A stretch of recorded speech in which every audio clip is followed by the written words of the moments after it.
Pria ini namanya Sojun. Dia adalah mantan detektif yang kini berprofesi sebagai mandor proyek. Sojun memiliki istri yang bernama Miyeon. Semenjak Sojun memutuskan untuk mengundurkan diri dari kepolisian karena istrinya cemburu kalau dia jadi idola mbak-mbak perawat, perjalanan hidup mereka berubah menjadi sederhana, yang dimana hal itu membuat keduanya harus bekerja keras like the horse, agar mereka dapat keluar dari kontrakan dan mewujudkan impiannya untuk memiliki rumah idaman mereka sendiri. Hari itu, Sojun sedang bekerja seperti biasanya. Tiba-tiba aja ia dipanggil oleh manajernya yang bernama Ju untuk menemuinya di kantor. Sesampainya di sana, Ju menawari Sojun untuk naik jabatan menjadi direktur lokasi di Seoul dengan benefit gaji yang naik 20%, perlindungan asuransi penuh hingga kontrak permanen. Karena Sojun sedang mengumpulkan uang untuk membeli rumah, tentunya tanpa basa-basi dia langsung menerima tawaran tersebut. Setelahnya Sojun langsung menelpon Miyeon, namun ia nggak langsung memberitahu Miyeon soal kenaikan jabatannya tersebut. Sojun berencana untuk memberitahunya saat mereka nanti bulan madu ke alun-alun Nganjuk. Saat para pekerja sedang melakukan pekerjaannya, tiba-tiba aja jembatan roboh dan membuat salah satu pekerja jatuh. Sojun sebagai mandor langsung bertanggung jawab atas hal itu. Dia langsung menolong pekerja tersebut.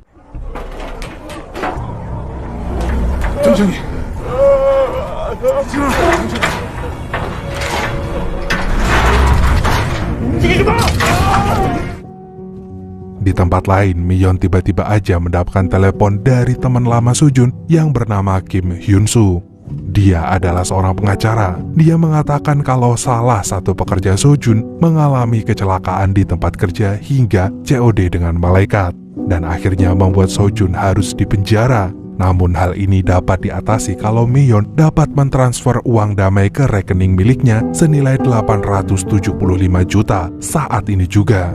Karena Miyeon panik dan IQ Miyeon hanya setara ikan sapu-sapu, tanpa ragu Miyeon pun langsung mengirim semua uang tabungannya untuk membeli rumah demi Sojun agar nggak masuk penjara.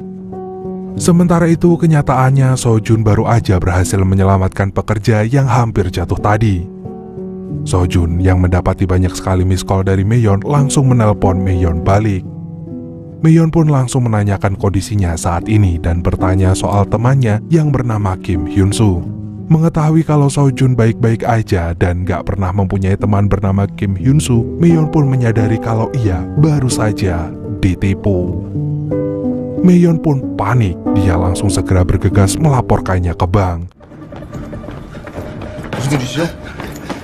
신분증 먼저 주시겠어요? 제가 계좌 조회 좀 하려고 하는데요. 네. Sementara itu para penipu dengan cepat bergegas langsung menarik uangnya secara tunai.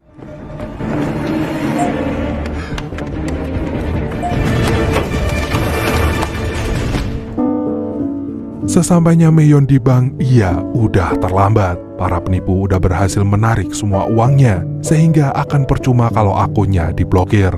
Mendengar itu, Miyeon rasanya lemes seperti dengkulnya kopong karena uang sejumlah 875 jutanya raib. Saat itu juga Miyeon pun langsung melapor ke kantor polisi. Namun polisi mengatakan kalau mereka akan kesulitan melacaknya. Miyeon pun pulang dengan rasa yang sangat kecewa. Saat dia akan nyebrang, Kim Hyun-soo menelponnya kembali.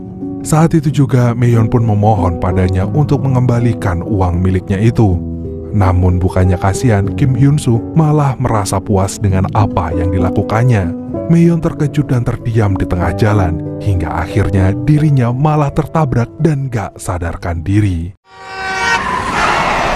Ya salah Erika lah, tening telepon yang tengah dalan si kepriwe. Miyeon pun dilarikan ke rumah sakit dengan ditemani Sojun di sana. Saat sedang diam menemani Miyeon, Sojun tiba-tiba mendapat telepon dari Ju yang meminta maaf atas keteledorannya yang dia lakukan. Merasa ada yang janggal, Sojun pun pergi ke kantor untuk melihat Ju.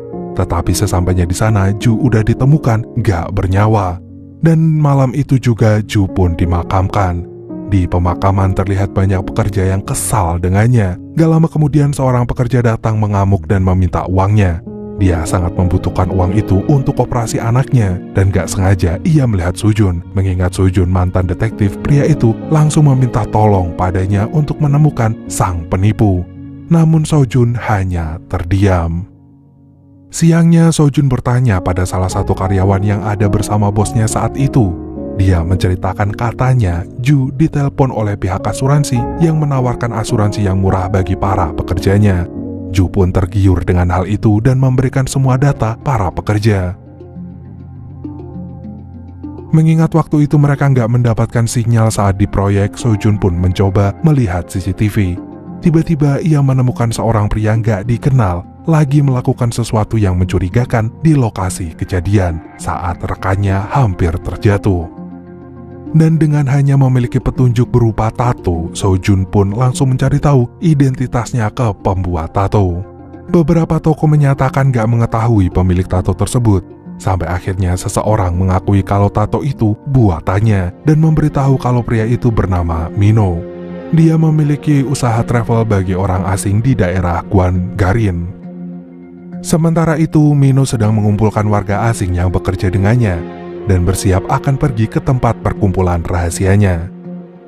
Saat dalam perjalanan tanpa mereka ketahui, Sojun mengikuti mobilnya secara diam-diam. Kemudian Sojun pun mengambil arah yang berbeda dan tanpa basa-basi Sojun langsung menabrak hancur mobil tersebut. Dalam momen ini menjadi kesempatan kabur bagi para imigran yang ada di sana.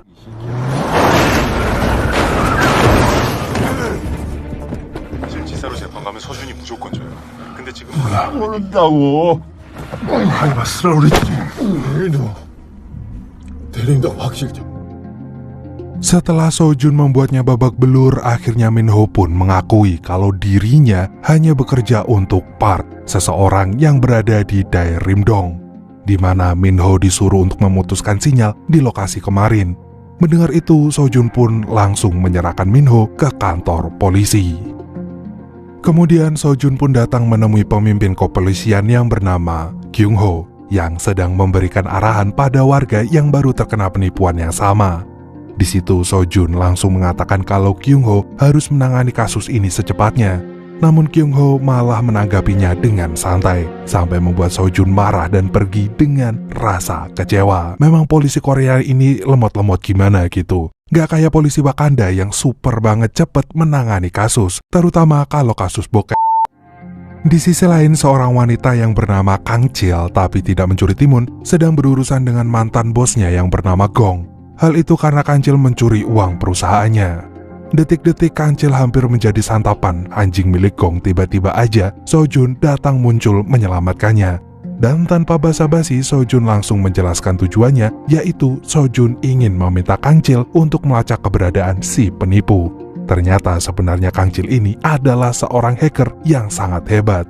Setelahnya Sojun pun pergi. Keesokan harinya Sojun kembali menemui Kang Chil dan menanyakan soal perkembangannya. Awalnya Kang Chil malas melakukannya, namun saat mendengar Sojun akan memberikannya imbalan uang, Kang Chil langsung mencarinya dan dalam sekejap ia langsung berhasil menemukannya. Anehnya Kang Chil menemukan 3 tempat yang berbeda, sehingga belum diketahui keberadaan si penipu yang asli. Mereka curiga kalau aksi ini nggak cuma dilakukan oleh satu orang, melainkan banyak orang. Sojun pun masuk ke tempat.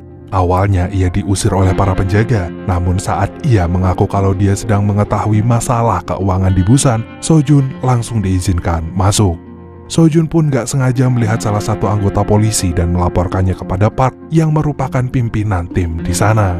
Mengetahui itu, Park pun langsung menyuruh para pekerja untuk melarikan diri. Sedangkan polisi yang mengetahui penyamarannya terbongkar, mereka langsung masuk dan menyergapnya. 야, 바로 진입해! 야, 정면으로 숨겨. 박진자!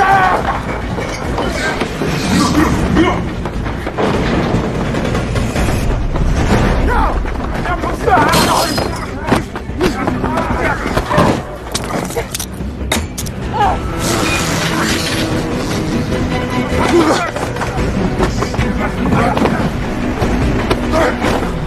너 이 새끼 사모!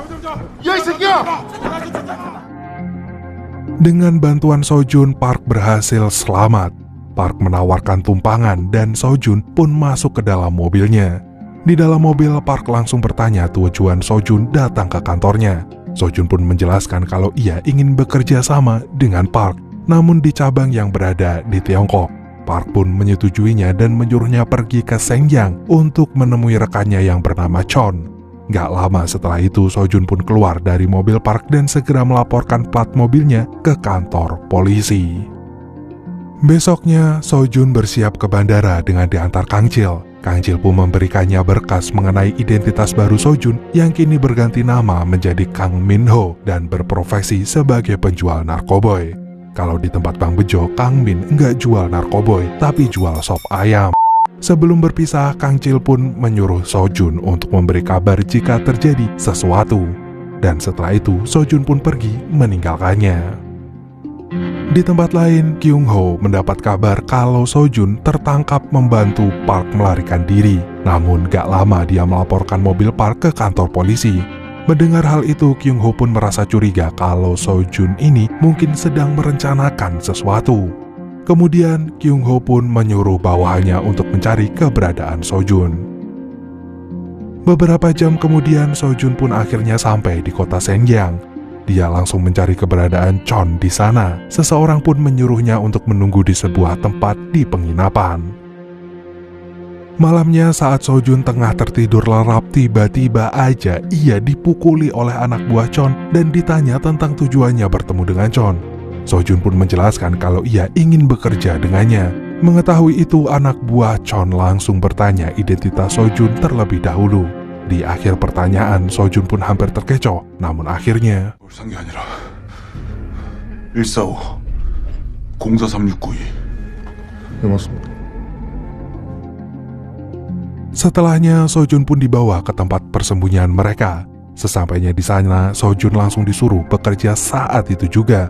Namun alih-alih bekerja, Sojun malah memutuskan kabel telepon dan berpura-pura kabel itu putus dengan sendirinya. Chon yang mengetahui hal itu pun langsung turun menghampiri Sojun dan memberikannya ancaman.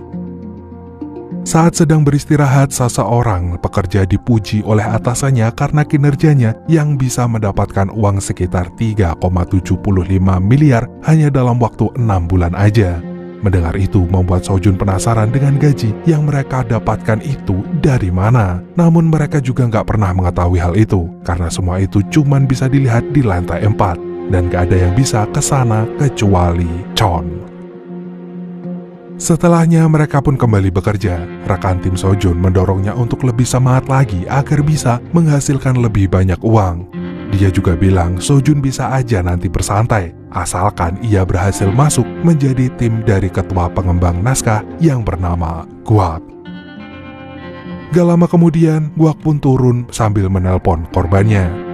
Guak memperkenalkan dirinya sebagai Kim Hyun Soo. Mendengar itu, Sojun seketika emosi karena akhirnya ia berhasil menemukan orang yang telah menipu Meyon, istrinya, dan membuatnya gak sadarkan diri. Usai menelpon, Guak pun terlihat sangat emosi pada salah satu pekerjanya yang bernama Namki, yang ternyata telah mencuri uang perusahaan. Di saat Guak akan menghabisinya, Chon tiba-tiba datang dan mengambil alih, lalu memukuli Namki dengan seonggok besi. Selesai bekerja, Sojun bertanya pada rekannya mengenai Guak lebih jauh. Mereka bilang kalau Guak adalah kepala pengembangan yang selalu mendapatkan uang 1,13 triliun di setiap tahunnya. Dulunya dia seorang manajer di sebuah perusahaan, namun dia diperlakukan gak baik hingga hidupnya hancur. Kemudian kini ia bangkit lagi tetapi menjadi seorang penipu yang sangat cerdas. Di tempat lain, polisi yang penasaran dengan keberadaan Sojun akhirnya bertanya kepada Park, tetapi Park gak mau memberikan jawaban. Akhirnya polisi pun melacak keberadaan Sojun dengan menggunakan komputer kantor. Gak lama mereka pun mendapatkan informasi kalau Sojun sedang berada di Shenyang, namun sayangnya posisi tepatnya gak bisa terdeteksi dengan pasti. Karena komputer saling terhubung, Chon pun langsung tahu kalau komputer Park saat itu sedang diretas. Hal ini membuat Chon menyuruh para pekerja untuk menghentikan aktivitas selama 30 menit agar tempat persembunyian mereka gak terlacak. Dan di saat itu menjadi kesempatan bagi Sojun untuk memperhatikan Kwak yang sedang sibuk bekerja bersama timnya. Tiba-tiba Sojun pun memasuki ruangan Kwak dengan penuh emosi. Ternyata sejak tadi Sojun telah memantau seseorang yang diam-diam mengambil uang perusahaan, kemudian berakting seolah-olah gak menerima terjadinya korupsi di tempat kerjanya, dengan harapan dapat menarik perhatian Kwak. Aksi tersebut ternyata berhasil membuat Kwak tertarik padanya hingga membuat Sojun dipindahkan ke tim pengembangan saat itu juga. Saat berada di sana, seseorang pekerja bernama Yong tiba-tiba terjatuh saat bekerja. Sojun pun membantu merapikan barang-barangnya. Sambil membantunya, Sojun bertanya padanya mengenai ruangan 4 itu yang biasanya menyimpan data pribadi, naskah, dan masalah penukaran uang. Dan itu adalah awal dari pertemanan mereka. Di sisi lain, Chon mendapat telepon dari pimpinan yang sebenarnya bernama Huang. Dia bertanya kondisi mereka setelah digerebek kemarin, lalu menyuruh Chon untuk berhati-hati pada Kwak karena Huang curiga kalau mereka akan berkhianat. Beberapa saat kemudian, Sojun pun dipanggil Kwak ke ruangannya. Tanpa diduga, Kwak langsung memukul kakinya dengan tongkat golf karena dia merasa curiga kalau Sojun adalah korban penipuan yang sedang merencanakan balas dendam kepada dirinya. Oleh karena itu, Kwak pun langsung memberikan saran mengenai balas dendam yang seharusnya gak dilakukan oleh Sojun. Mendengarnya semakin membuat Sojun emosi, namun dia terus memendamnya agar identitas aslinya gak terbongkar. Gak lama kemudian, Kwak pun mendapatkan telepon dari Huang dan menyuruh Sojun untuk pergi. Dalam telepon tersebut, Huang memarahi dan merendahkan Kwak, lalu menyuruh Kwak untuk mengembangkan naskahnya lebih bagus lagi. Usai menelpon, Kwak yang sudah menahan emosinya sedari tadi langsung melampiaskannya dengan menghancurkan teleponnya. Setelah itu, ia menyerahkan naskah terbaiknya pada anak buahnya untuk diberikan kepada Chon. Di sisi lain, saat Sojun sedang mengambil barang di lift, dia meletakkan bola kecil untuk membuat pintu lift sedikit terbuka. Hal ini dia lakukan karena itu adalah satu-satunya jalan menuju lantai 4 yang aman untuk dilewati. Setelahnya, Sojun pun melewati ruangan Kwak. Secara nggak sengaja, ia melihat Kwak menelpon dengan handphone rahasianya. Terdengar Kwak sedang berbicara dengan rekannya yang bernama Min. Kwak pun menceritakan kemarahannya pada Huang dan misi besar yang akan dilakukannya. Setelah menelpon, Kwak pun langsung memasukkan handphone itu ke dalam tas tongkat golf miliknya. Gara-gara itu, Sojun pun penasaran dengan apa yang akan dilakukan Kwak, membuat Sojun melancarkan aksinya untuk pergi ke lantai 4. Sojun berhasil masuk ke ruangan Chon. Begitu sampai di sana, ia membuka laptop milik Chon. Sayangnya, Sojun gak mengetahui password laptopnya. Namun gak lama kemudian terdengar Chon datang dan Sojun pun langsung bersembunyi. Chon membuka laptopnya tapi tiba-tiba mendapatkan telepon dari Huang. Hal itu membuatnya pergi sejenak dari ruangan tersebut. Dan kesempatan ini langsung dimanfaatkan oleh Sojun. Tanpa menyia-nyiakannya, Sojun langsung melihat isi naskah dan setelah mengetahuinya, dia segera mengirimkan email bantuan kepada Kang Chil. Di tempat lain, Kang Chil terlihat sedang lari-larian. Ternyata dia berlari karena dikejar Gong yang akan menghabisinya. Sebab Kang Chil masih belum membayar hutangnya waktu itu. Namun, ia terselamatkan kembali setelah dia menerima emailnya Sojun. Dia langsung memberitahu bosnya kalau dia akan segera membayar hutangnya setelah berhasil membawa uang yang diminta oleh Sojun. Beberapa menit kemudian, di saat semua orang termasuk Chon menyadari kalau Sojun menghilang, Chon pun langsung menyuruh mengunci semua pintu dan pergi mencarinya. Sementara itu, Sojun menyadari bahwa dia sedang dicari semua orang, langsung mencoba untuk kabur melalui atap. Setelah berhasil turun, Sojun malah bertemu dengan Yong lalu meminta untuk membantunya merahasiakan hal tersebut. Kemudian Sojun masuk ke kamar mandi dan berpura-pura seolah sejak awal memang berada di sana. Gak lama kemudian, anak buah Chon pun masuk ke kamar mandi dan memergoki Sojun yang sedang pura-pura boker sambil udut aspro. Mereka pun marah hingga memukulnya dan membawa Sojun ke ruangan tersembunyi lalu mengurungnya di sana. Besoknya, Kang Chil melakukan aksinya dengan pergi ke tempat yang disuruh oleh Sojun dengan ditemani oleh Gong. Namun tanpa mereka sadari, seseorang mengikuti mereka dari belakang. Sedangkan di sisi lain, para penipu baru akan memulai misi penipuan terbesar mereka. Dalam penipuan kali ini mereka akan mendapatkan keuntungan sekitar 375 miliar dengan cara menipu para anak muda kalau mereka telah diterima di perusahaan besar di Korea bernama Jongwon Holding dan mengharuskan mereka untuk membayar setoran jaminan kerja. 정부와 금융권 합동으로 만든 보증기금이세요. 네, 삼촌 병준이에요. 병준아. 저가 추억 보증인데 당연히 해야죠. 예, 감사합니다. 예. 해야죠. 우린 그걸 맛있게. 진짜 정부기관이야, 그지? 신분증명서 보내주시면 되고요. Di sisi lain, Sojun dia baru sadar.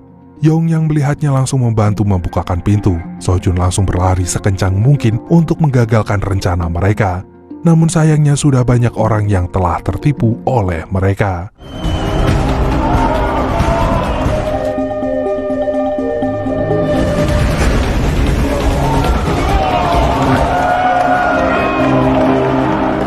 접종률 80%. 녹취할 때까지 한번 가봅시다! 자, 출발!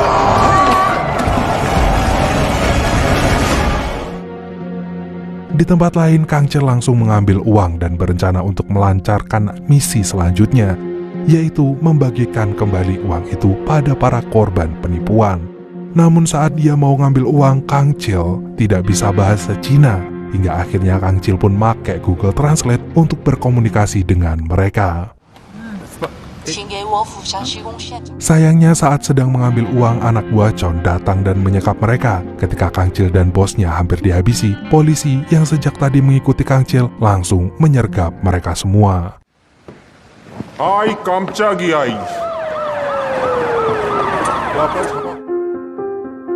Setelahnya Kang Chil diinterogasi oleh Kyung Ho. Ternyata para polisi melihat Sojun bersamanya saat di bandara tadi.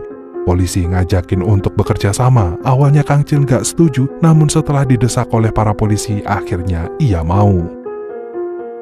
Kemudian Chon pun mendapatkan kabar kalau semua uang telah diambil oleh polisi. Beberapa saat kemudian Chon juga mendapat kabar kalau Sojun hilang.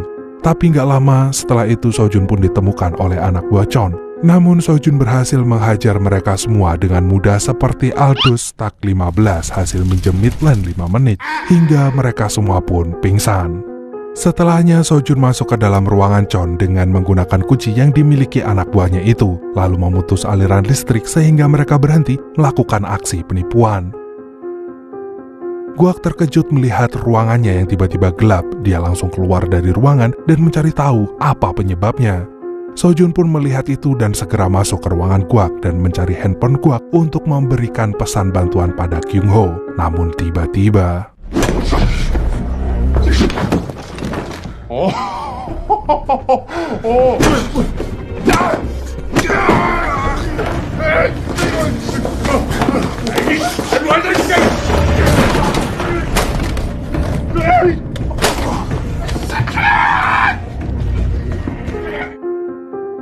Gak lama kemudian Chon datang dan ikut menghajar Guak setelah mengetahui kalau selama ini Guak telah mengkhianati Huang dengan bekerja sama dengan Min. Ketika Chon menghabisi Guak, anak buah Guak datang menghajar Chon hingga akhirnya Guak pun langsung menghabisi Chon hingga meninggoy.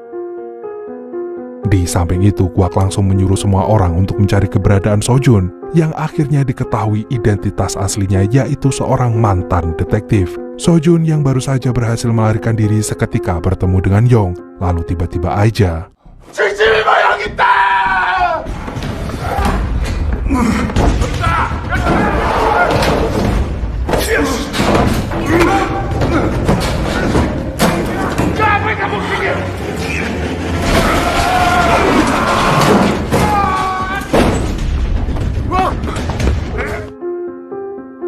Walaupun berhasil mengirim pesan, Sojun tetap tertangkap oleh Guak. Guak langsung menghabisi Sojun saat itu juga. Namun mendadak Guak mendapatkan telepon dari Huang yang mengatakan kalau dia sedang di jalan menuju kantor.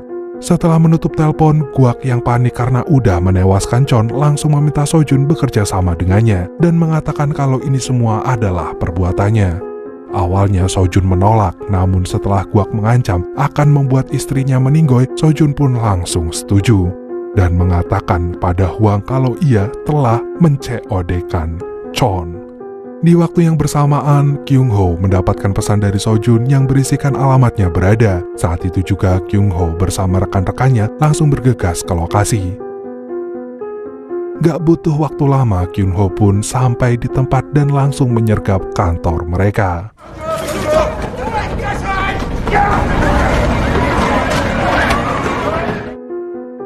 Di saat Guak akan menghabisi Sojun, tiba-tiba ia mendengar kalau polisi telah mengepung kantor mereka.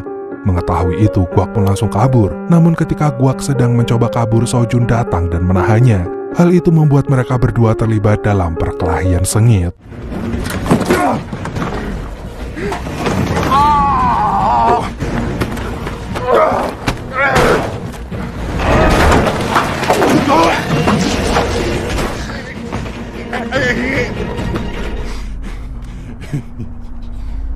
쏴, 씨발.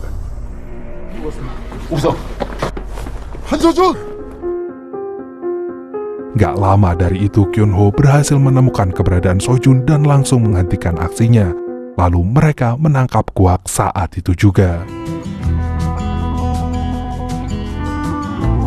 Beberapa hari kemudian, polisi mengumumkan kalau mereka udah berhasil menangkap para pelaku dan telah mengembalikan uang pada para korban. Polisi juga memperingatkan kepada warga agar lebih berhati-hati ke depannya dan gak langsung percaya begitu aja dengan telepon yang mereka terima.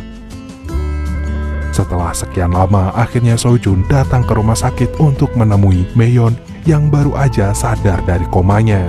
Suasana haru pun terjadi di sana. Meyon merasa bangga sekaligus ketakutan saat Sojun memutuskan untuk menyelidiki kasus ini sendirian.